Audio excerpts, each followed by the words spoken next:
Hey guys, today we're going to talk about setting up your account on Twitter. And you probably already have a Twitter account, but some of the defaults that Twitter gives you may not be the best option for setting up your account. So we're going to go through that. I'm going to share my screen and show you what you can do to make sure that your account looks the best as possible. Okay, we are going to go over to my account. Okay. Now you can see I'm on the computer, but if you're on your phone or your tablet, you can do these things. They're very similar in the same way. You might have to look around a little bit, but you'll find the settings that I'm going to talk about. So the first thing is you have a profile, and you can edit your profile here. And we strongly suggest that you have a banner of some kind. If you would like a DemCast banner, we can give you one. Also have a profile picture. And if you want to change your picture, you would go into your pictures that you have either on your phone or on your computer and pick the picture that you wanted to choose. Okay. Also, the same thing with your profile picture here.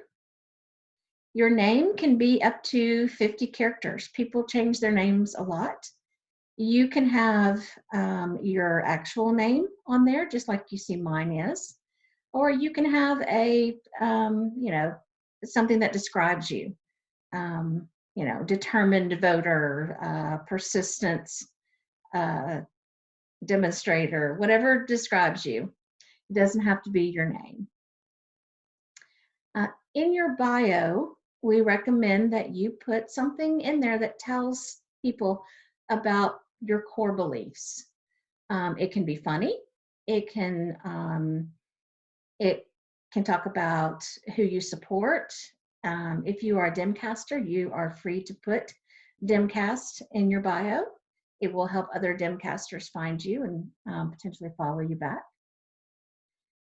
You don't have to have your location in your tweet, in your bio, but if you'd like to, it's certainly something you could do. You can also link a website here. And so, of course, I have the DemCastUSA.com website linked. If you are working with a particular state, then you want to share the state website, that would be DemCastUSA.com with a / and the state name.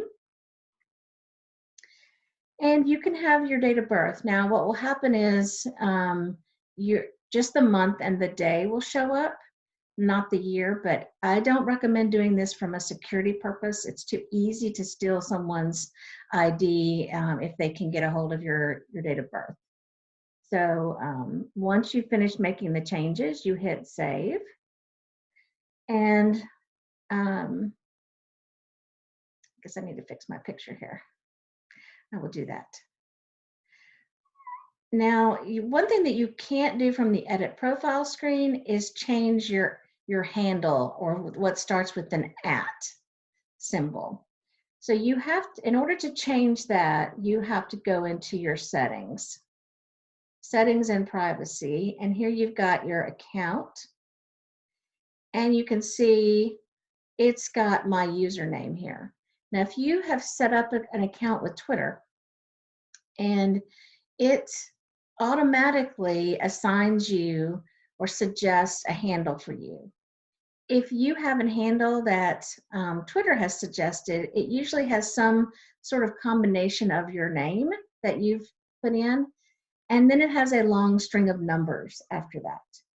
It is highly advisable for you to go in and change your username to something that does not have a string of random numbers. The reason for that is that when bot farms create bots, they don't bother to customize this. So people will look to see if you don't have, if you have one of those looks like auto-generated handles, then people will think that you're a bot, particularly if you're a newer account. So you definitely want to think about changing your name to something different there.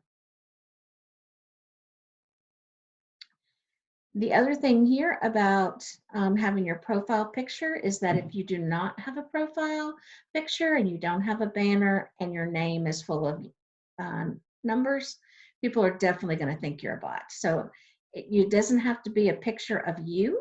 It can be a picture of your pet, a flower, something that you're interested in, anything that, that's not just nothing. Okay. All right. Your join date will automatically show. There's nothing you can do about that, as well as your following and followers. So the other thing that you can do is you can have a pinned tweet. And I recommend that you have a pinned tweet because this tells you something about this tells you something about the person. You can only pin a tweet if it's something that you've written. So you can't retweet somebody else and pin it to your profile. And the way that you do that is you click this little down arrow and it'll say on any of your tweets, it'll say pin to my profile. This one says unpin because it's already pinned, but you can hit pin and then it's the first tweet that stays at the top. And that's nice if you've retweeted a lot of other people. It shows that you have some original tweets, first off. And it shows that this tells the person that is looking at you a little bit more about what you believe in. Okay. It can be funny. You can switch it up. You can make it more relevant. So you don't have to keep the same pin tweet, but it's a good idea to do that. Okay. All right. Well, that's my very short tips on setting up your profile so that you cannot be a bot. And thanks for following along.